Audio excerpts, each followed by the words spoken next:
ये आप गूंद देख रहे हैं, ये गूंद नुमा स्ट्रक्चर हिमालय पहाड़ों में पाया जाता है, ये सलाजीत है। इसी तरह कुछ लोग इसके कतरे तक इस्तेमाल करते हैं।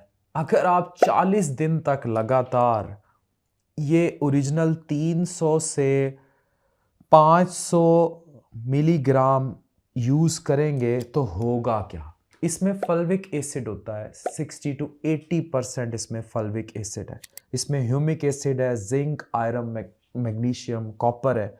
ये आपके टेस्टोस्टेरोन को बूस्ट करता है, स्पर्म क्वालिटी को बेहतर करता है, एग फर्टिलिटी को बेहतर करता है, और नाइट्रिक ऑक्साइड है, टिपिकल वो खसूसियात जो कि वियाग्रा में पाई जाती हैं। लेकिन इसको ब्रांड सिर्फ जिनसी ख्वाहिश के लिए कर दिया गया।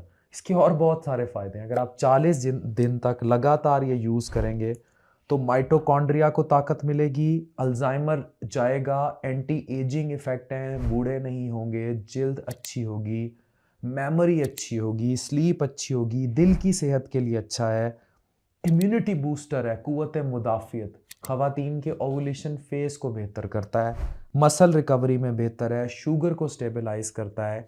ये एक कतरा, तो अगर आप 40 दिन तक 300 से 500 मिलीग्राम ये ले रहे हैं तो इसकी बहुत सारी खसूसियात हैं। ये होगा आपकी बॉडी पर।